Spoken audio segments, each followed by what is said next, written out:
The night my father slammed the door in my face and my mother smirked like she'd already won was the night I stopped being their son and started building the life they swore I'd never survive without them. My name's Ethan. I'm 26 now, but this story starts when I was 17, still in high school, still technically a kid, but already on my own in ways most people couldn't imagine. My parents, Doug and Marlene, weren't monsters in the traditional sense. Doug worked in a factory and Marlene was a front desk clerk at a dental office. They weren't rich, but we had a roof, food, the basics. What they lacked, what I needed most, was understanding. See, they had this whole cookie-cutter life mapped out for me. Graduate, attend state university, major in business like my dad wanted, settle down with a respectable girl from church, and live out the American Dream 2.0. But I didn't want any of that. I wasn't failing classes, but I struggled. I had undiagnosed ADHD, and sitting through lectures about calculus or the Civil War felt like torture. What I loved, what lit me up, was fixing things, building, creating. I'd helped our neighbor Mr. Jenkins renovate his basement the summer I turned 15. Holding tools, measuring, painting, troubleshooting problems, it was the first time something felt right. I'd found a path. But every time I mentioned trade school or construction, Marlene would wrinkle her nose like I'd said I wanted to be a janitor. Doug would say I was wasting my potential and that people like us don't work with our hands, we work with our heads. Things came to a head one April evening, 6 weeks before graduation. I'd been secretly accepted into a trade certification program, plumbing and HVAC, with a partial scholarship. Meanwhile, they'd applied to state on my behalf without asking. That night at dinner, I told them about the trade school. Doug dropped his fork so hard it clanged off the plate. Marlene's eyes welled up like I'd told her I'd joined a cult. Then came the yelling. Doug called me ungrateful. Marlene asked what she did wrong to deserve a son like me. I told them I was tired of being a puppet in their fantasy life, tired of living under a roof that only offered love when I performed the way they wanted. Doug's face went stone cold. "If you think you're grown enough to make your own choices," he said, "then you're grown enough to leave." I don't think he expected me to actually do it, but I already had a bag packed, just in case. I went upstairs, grabbed what I could, clothes, laptop, the $1,100 I'd saved from my part-time job, and a folder with my birth certificate and social security card. When I came downstairs, Marlene looked stunned. "You're making the biggest mistake of your life," she warned. Doug stood by the door, silent. I walked out without saying another word. The moment I hit the front lawn, it started to rain, because of course it did. I stood there for a beat, soaked and numb, and then I called my friend Jake. His parents let me crash on their couch. I still had 6 weeks of school left, and no clue what came next. But I knew one thing for sure. I would rather sleep on a floor and build my future from scratch than live one more day in a house where love had terms and conditions. Those first few weeks after I left weren't just hard, they were survival. Jake's family was kind, but I couldn't stay there forever. I was still finishing high school, trying to hold it together during the day while figuring out where I was going to sleep at night. My backpack always had a change of clothes and a toothbrush tucked behind my notebooks, just in case I didn't go back to the same couch I'd slept on the night before. I started working extra shifts at the grocery store where I'd bagged groceries part-time. The manager, Mrs. Whitman, was one of the few adults who didn't treat me like I'd made a terrible mistake. She quietly added a few more hours to my schedule, never said a word about my sunken eyes or the way I'd sometimes stare off, lost in thought while restocking shelves. I was exhausted, always tired. I'd crash at Jake's, or on an air mattress at a classmate's place, or even in the break room at work on the nights when I had nowhere else to go. But I kept going. Pure stubbornness fueled me. I was determined not to crawl back to the house where my mother had smirked and my father had slammed the door. I'd sooner sleep on sidewalks. One night, maybe 2 weeks in, I had a full-on panic attack in the boys' bathroom at school. I was supposed to be reviewing a practice test for finals, but I ended up sitting on the tile floor trying to breathe through the dizziness, the weight in my chest. I couldn't go on like that. Something had to give. I opened up to my guidance counselor, Miss Ramirez. She was the first adult who listened, really listened. No judgment, No lectures, just quiet understanding. She helped me file paperwork to be legally considered an unaccompanied youth, which meant I could apply for aid. Jake's mom even helped me get food assistance and a referral to a local nonprofit that helped teens in crisis. I picked up a second job, washing dishes at a 24-hour diner on the weekends. It paid garbage, but every extra dollar meant I was one step closer to standing on my own 2 feet. There were nights I didn't sleep at all. I'd go from closing at the store straight to the diner for a morning shift, then show up to school bleary-eyed and smelling like French fries. My grades suffered, sure, but I was still there, still standing, still refusing to give up. My parents, radio silence. No, are you safe? No, do you need anything? Just a single message from my mom 2 weeks after I left. Whenever you're ready to apologize and come home, we'll talk. That was it. No love, no concern, just more control disguised as a lifeline. Graduation came. I walked the stage with a knot in my stomach. Doug and Marlene were in the audience. I spotted them in the crowd, arms crossed, faces like stone. They clapped, barely. Afterward, they tried to approach me. I turned and walked the other way. I'd made it this far without their help. I didn't owe them anything. By the end of June, I'd scraped together enough to move into a one-bedroom apartment with 2 roommates. It was tiny. The walls were thin, the carpet stained, and the plumbing was a joke, but it was mine. I enrolled in the trade program that fall. It was everything I'd hoped for, hands-on, focused, and finally something I cared about.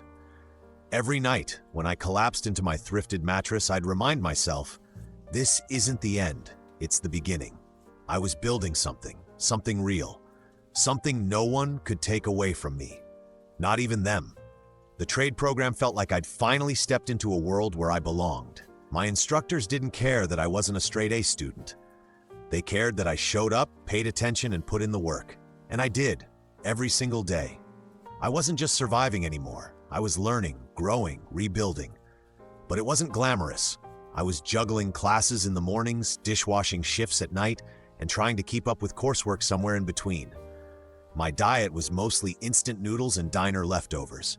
Sleep was a luxury. But the strange thing was, I didn't mind. I was free. No one yelling at me about my wasted potential, no guilt trips hanging over my head every time I spoke my truth. Just me, my tools, and the future I was carving out with my own 2 hands. Around the 4th month into the program, I met a guy named Rick who came into the diner every Saturday like clockwork. Middle-aged, always ordered black coffee and a BLT, tipped well even when the service was bad. One day, I overheard him talking to another regular about needing help with his garage remodel. I must have looked interested because he turned to me and asked, "You know anything about framing?" I hesitated, then said, "A bit. I'm in trade school for it." He raised an eyebrow. "You want to make some extra cash this weekend?" That job turned into 3 weekends, then 5, then a steady side gig. Rick ran a small renovation business, mostly kitchens, porches, and home repairs. Nothing fancy, but he was legit. Paid on time. Taught me more in a weekend than some instructors managed in a week. And he respected me. I can't explain how much that meant at the time. Here was a man who barely knew me, but treated me like I was worth something. Like my ideas mattered. Like I had value. It was the opposite of everything I'd grown up with. As the months passed, Rick started giving me more responsibility, taking the lead on small jobs, managing supplies, even talking to clients. He saw potential in me long before I saw it in myself. By the end of my first year in trade school, I'd completed 2 certifications and had regular part-time work with Rick. I was still broke, still sharing an apartment with 2 guys who didn't know what a vacuum was, but I was starting to breathe easier. I could pay rent, I had groceries in the fridge, I wasn't looking over my shoulder every day. Then one afternoon, out of nowhere, I got a text from my mom. "We're proud of you." No context, no follow-up. I stared at the screen for a long time. Not angry, not sad, just blank. I didn't respond. A week later, my dad left a voicemail. Said he'd been thinking about the past and wanted to grab coffee sometime, just the 2 of us. I deleted it. Not because I was still mad, but because I wasn't ready. Maybe I never would be. I wasn't the same scared 17-year-old kid they'd kicked out into the rain. I was 19 now. Scraping by, yeah, but surviving on my own terms. And for the first time, I was starting to believe I could do more than just survive. I could thrive, even without their approval. Maybe especially without it. It was a rainy Thursday when everything shifted again. I had just finished replacing drywall in a client's basement with Rick when my phone buzzed. 6 missed calls from an unknown number. Then a text popped up. "Your mom gave me your number. Call me when you can." Uncle Barry. My stomach dropped. Uncle Barry was my dad's older brother. We weren't close. He lived 2 towns over and had always been more of a holiday face than a regular figure in my life. The fact that he was reaching out? That didn't sit right. I called him back during my lunch break, sitting in the cab of Rick's work truck while rain drizzled on the windshield. Barry's voice was calm but serious. "Your parents are in trouble," he said. "They're 3 months behind on the mortgage. Your dad's hours got cut, and your mom's been sick. They didn't want me to tell you, but I figured you should know." I didn't say anything for a minute. I just stared at the dashboard, the same feeling washing over me that used to come during those awful dinner fights at home, like I was being pulled back into a life I had fought so hard to leave behind. Barry went on, telling me about how they'd been too proud to ask for help, how they'd started selling things quietly, furniture, jewelry, tools. He didn't ask me for money, not directly, but the implication was loud and clear. When I got home that night, I couldn't focus. I sat at our tiny dining table, scrolling through emails I wasn't reading, tapping my foot so hard it shook the floor. My roommate Elijah finally asked what was up. I told him everything, and for the first time someone looked me in the eye and said, "You don't owe them anything." He wasn't being cold. He just got it. They kicked you out. They chose pride over parenthood. You built this life from scratch. They don't get to call in favors now that things are hard. I nodded, but the guilt wouldn't leave. I kept hearing my mom's voice in my head. Family is family. We take care of our own. So I did something I hadn't done in over a year. I went back to my childhood home. I didn't tell them I was coming. I just pulled up in my beat-up Honda and knocked on the front door. My mom answered. She looked smaller than I remembered, thinner, tired. "Brandon," she said, voice cracking. "Hi, Mom." She stepped aside without a word and let me in. The house hadn't changed much. Same beige carpet, same faded family photos, but the air felt heavier. The silence between us was thick with years of unspoken resentment. Dad came down the stairs slower than I'd ever seen him move. He didn't look surprised, weary. We sat at the kitchen table. No one said anything for a while. Then my mom broke the silence. "We're not asking you for money," she said, eyes on her folded hands. "We just wanted to see you. We miss you." I didn't believe her. Not entirely, but I didn't argue either. Eventually, they told me the truth. The hours, the bills, the fear. My dad admitted he'd been wrong about trade school, about kicking me out. He didn't cry, but his voice broke more than once. It wasn't an apology, not really, but it was the closest he'd ever come. I told them I couldn't fix their finances, but I would help them figure out a plan, just like I'd had to figure out mine. I gave them numbers for housing support, clinics, job placement programs. The same ones I'd relied on when I had nothing. And then I left. Driving away, I didn't feel triumphant. I didn't feel vindicated. I felt tired, but I also felt free. Because this time I'd walked into that house by choice and walked out on my own terms. A week after that visit, I got an email from the local credit union. My parents had listed me as an emergency contact on a personal loan they were applying for, and now the bank was trying to confirm my identity. I hadn't agreed to co-sign anything. I hadn't even known they were still applying for loans. That was the final straw. I didn't call them. I didn't text. I just sat there on the couch that night with Lydia, staring at my laptop screen, feeling this knot of old hurt turn into something sharper. I wasn't angry anymore. I was done. Lydia watched me for a moment before she said softly, "You need to protect your peace, Brandon. You've done more than most people would." And she was right. I'd shown up. I'd listened. I'd offered resources. But they hadn't changed.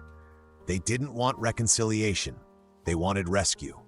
So I blocked the bank's number, then called to remove myself from the contact list. I texted my mom one last time. "I love you, but I won't be involved in your financial decisions. I hope things work out truly. But I need distance to live my life. Please don't reach out unless it's about rebuilding trust, not borrowing money." She didn't reply. Not then. Not for months. In that silence, something shifted inside me. It wasn't peace, not yet, but it was the beginning of something better. Over the next few weeks, I threw myself into work. Rick and I took on a kitchen remodel for a single mom named Valerie, and for once I found myself smiling at job sites instead of just grinding through. Lydia and I started apartment hunting again, not just a bigger space, but a new chapter. We found a 2-bedroom with a small patio and a lemon tree in the yard. I'd never had a lemon tree. It felt like a sign. I started volunteering too, once a week at the youth center, helping teach kids basic carpentry. It sounds small, but those afternoons became something I looked forward to. Watching a teenager light up because they'd used a power drill for the first time safely, it reminded me why I chose this path. And then, in the middle of all this slow healing, my mom sent a letter. A real letter. No return address. Inside were 2 things: a folded piece of lined paper and an old photo. Me at 17, in my graduation gown. The day they told me I'd be back in a month. The note was short, just her handwriting, shaky in places. You were right. We were wrong. I'm sorry it took losing you to see who you became. I'm proud of you. We both are. Love, Mom. That letter didn't fix everything. It didn't erase the years of silence, the pain, the conditional love. But I sat on the floor holding that photo, and for the first time in a long time I cried not from anger, but from release. Not long after, I framed that photo. Not out of nostalgia, but as proof. That the boy who stood on the lawn with nothing made something. That I didn't go back begging. That I became a man on my own terms. And if one day I have kids and they ask about my family, I'll tell them the truth. The whole truth. But I'll also tell them that being family doesn't mean losing yourself to keep someone else comfortable. Sometimes the best thing you can do, for them and for you, is to walk away. And build a life they never believed you could.